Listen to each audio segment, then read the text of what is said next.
가슴에 손을 얹고 내가 새벽을 깨우리로다라고 고백하겠습니다. 시작. 내가 새벽을 깨우리로다. 아멘. 이번 한 주간의 삶 속에서도 날마다 새벽에 가장 이른 아침을 주님과 함께 하실 수 있는 우리 모두가 되기를 주님의 이름으로 축복을 드립니다. 오늘 말씀에 보면 요셉의 형제들이 흉년에 곡식이 떨어져서 이번에 두 번째로 애굽에 와서 요셉을 만나고 곡식을 사가는 사건을 우리에게 보여주고 있습니다. 두 번째로 애굽에 곡식을 사러 갈 때 요셉이 조건을 걸었습니다. 두 번째 애굽에 와서 곡식을 사갈 때는 너희가 지난번에 데려오지 않은 막내 동생인 베냐민을 꼭 데려와야 된다라고 조건을 내걸었습니다.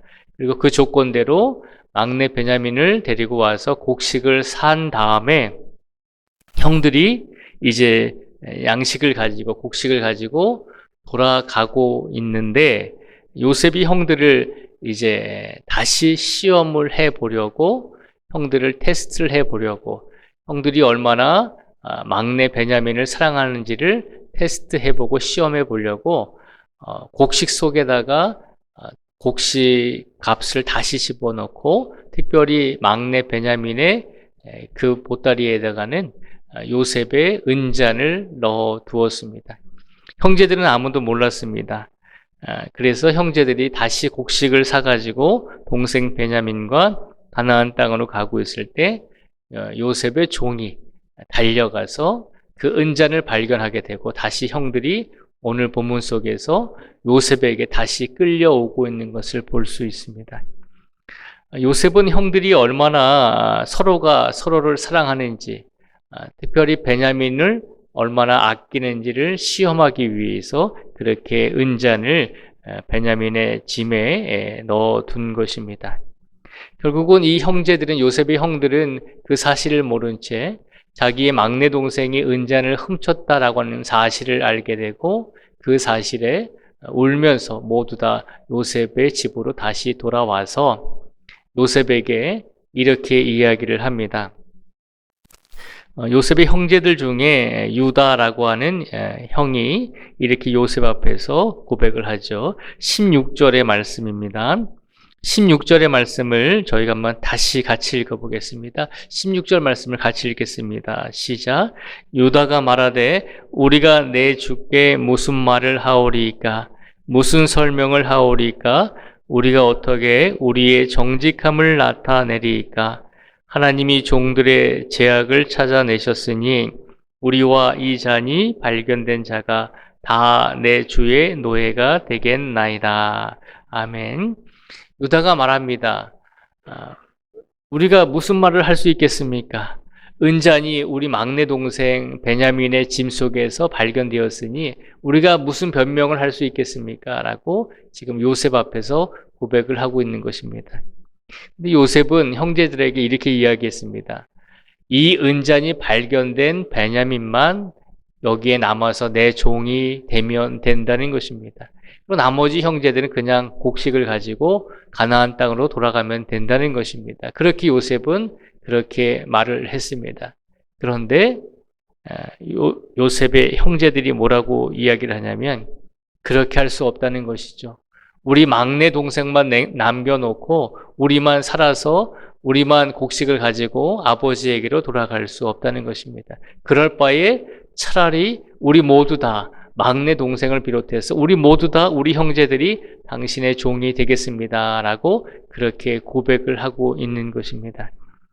유다가 그렇게 고백을 하면서 뭐라고 오늘 말씀에서 우리가 왜 이렇게 어려움을 당하게 됐을까라고 생각하면서 뭐라고 고백을 하냐면 우리가 이렇게 요셉의 은잔을 훔쳐서 이제 요셉의 종들이 될 위기에 처해 있는데 이 모든 상황을 가만히 보니까 유다가 뭐라고 대답을 하냐면 16절의 중간절에 보시면 이렇게 유다가 고백하죠.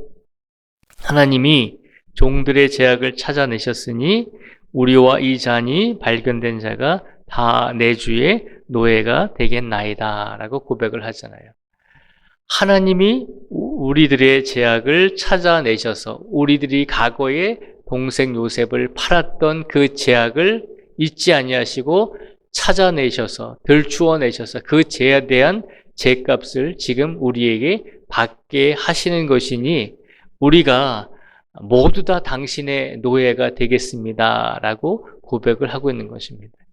유다는 베냐민을 원망하지 않았습니다. 막내 동생이 은잔을 훔쳤는데 그 막내 동생 때문에 우리 모두가 다 종이 되게 생겼으니까 막내 동생 베냐민을 비판할 수 있고 비난할 수 있는데 또 어떻게 말하면 당신의 말대로 막내 동생 베냐민이 은잔을 훔쳤으니 이 베냐민만 노예로 삼으십시오라고 그렇게 이야기할 수도 있는 상황이잖아요. 요셉도 그렇게 하라고 했으니까. 근데 형들은 그렇게 하지 않았죠. 우리가 다 당신의 노예가 되겠습니다. 왜 그렇게 고백을 했나요? 이 모든 상황이 하나님께서 형들이 과거에 자신들의 동생 요셉을 팔았던 죄에 대해서 징계하고 계시다는 것을 깨달았기 때문입니다. 그래서 자신들이 지은 죄가 있기 때문에 그 죄에 대한 죄값을 우리가 이제 치르게 되었다라고 고백을 하면서 이 모든 것은 하나님께서 우리들의 죄악을 찾아내셔서 우리가 이렇게 종이 되게 되었다라고 고백을 하고 있는 것입니다. 이 모습을 보면서 요셉은 생각했겠죠. 형들이 이제는 정말로 죄를 뉘우치고 있구나. 이제는 정말로 막내 동생인 베냐민도 끔찍하게 사랑하고 있구나라고 하는 것을 느끼게 되었다는 것이죠. 결국 요셉의 시험에 형들은 이제 통과를 하게 된 것입니다. 오늘 말씀을 통해서 하나님께서 우리에게 주시고자 하는 것은 하나님께서 이 유다의 고백을 통해서 고백했던 것처럼 하나님이 종들의 죄악을 찾아내셨습니다 라고 고백을 했던 것처럼 우리가 이 말씀을 통해서 이 고백을 통해서 우리가 기억해야 될 것은 하나님께서는 때로는 우리들의 죄를 들추어 내실 때가 있다는 것입니다. 하나님께서는 우리들의 죄와 악을 우리가 잊어버리고 싶은 죄와 악까지도 때로는 들추어 내시고 생각나게 하실 때가 있다는 것입니다. 이 말씀은 그 다른 말로 표현하면 하나님은 절대로 우리의 죄를 우리의 악을 잊지 아니하신다는 것입니다. 그 말씀은 곧 하나님께서 우리가 죄를 짓고 우리가 하나님 앞에서 악을 행했을 때 우리는 잊어버렸다 할지라도 하나님은 우리의 죄와 악에 대해서 결코 잊지 아니하시는 분임을 일깨워 주고 있는 것입니다. 잊지 아니하실 뿐만 아니라 우리의 죄를 생각나게 하시고 깨닫게 하십니다. 그런데 목적이 있죠. 우리의 죄를 잊지 아니하시고 우리의 죄를 생각나게 하시고 우리의 악을 깨닫게 하시는 것은 왜일까요? 우리를 징계하시기 위해서가 아니라 우리를 용서해 주시기 위해서 우리의 죄를 잊지 아니하시고 우리의 악을 깨닫게 해 주신다는 것입니다. 하나님께서는 요셉의 형들이 자신들이 과거에 저질렀던 끔찍했던 죄와 악을 생각나게 하셨습니다. 동생을 배반하고 동생을 팔아버렸잖아요. 가족으로서 하지 않아야 될 일들을 했잖아요. 그 모든 죄와 악을 이제 요셉을 두 번째 만났을 때 깨닫게 하시고 생각나게 하시고 우리가 이렇게 지금 노예가 되게 된 상황은 과거에 우리 죄 때문에 그랬구나. 하나님께서 우리의 죄를 들추어 내셨구나 라고 하는 것을 고백하면서 자신들의 죄를 뉘우치고 있는 것입니다. 하나님께서 우리의 죄를 들춰내시고 우리의 악을 깨닫게 하시는 이유는 우리로 하여금 회개하고 우리로 하여금 죄와 악에 대해서 용서받기를 하나님께서 바라고 계시다는 것을 우리에게 말씀으로 깨닫게 해주고 계신 줄 믿습니다. 오늘 유다의 입술을 통해서 형제들의 죄와 악을 고백할 수 있게 한 것은 그들을 징계하시기 위해서가 아니라 그들이 회개하고 그들이 뉘우치고 다시 새로운 삶을 살게 하기 위해서 유다와 그의 형제들이 죄를 고백할 수 있게끔 하나님께서 들추어 내셨다는 것을 우리에게 보여주고 있습니다.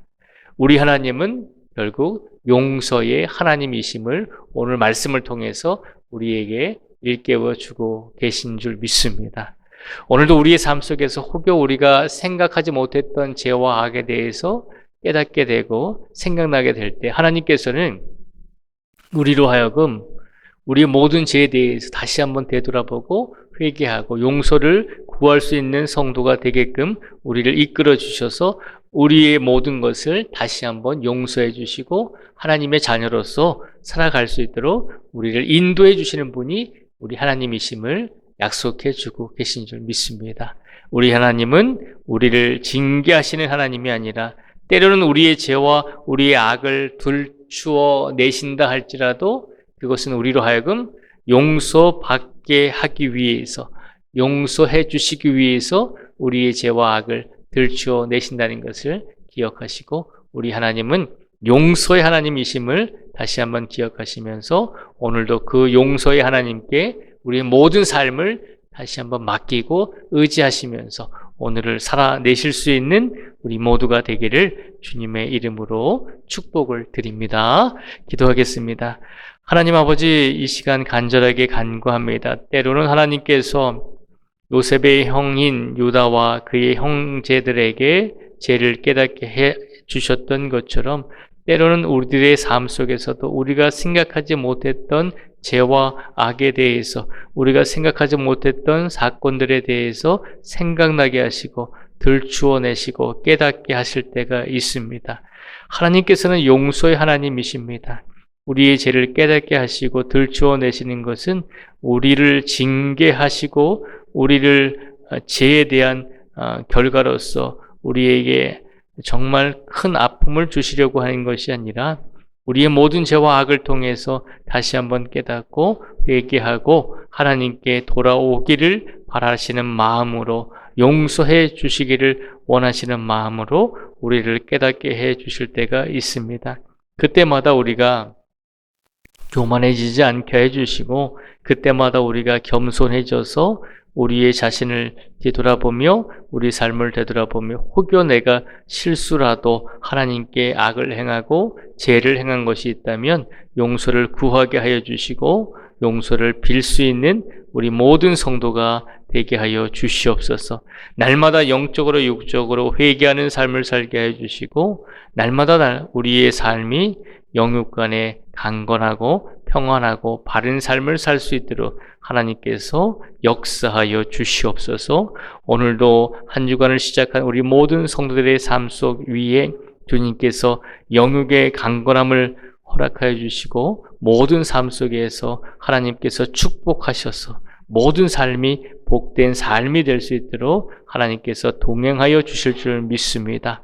특별히 영육이 아프고 지친 성도들 있습니다. 하나님께서 위로하여 주시고 치료하여 주시고 오랫동안 병원에 입원하고 계신 모든 성도 한 분 한 분 위에도 주님께서 건강함을 허락하여 주실 줄 믿습니다.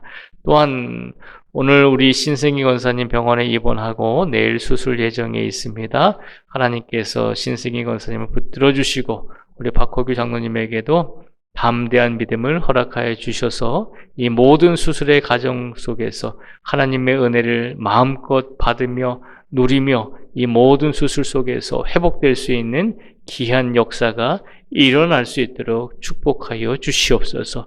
오늘도 모든 성도들의 가정 위에 여러 가지 문제와 여러 가지 기도 제목이 있습니다. 하나님께서 그 모든 문제와 기도 제목을 들으시고 응답하시고 해결하여 주시기를 간절히 간구하오며 예수님의 이름으로 기도드립니다. 아멘.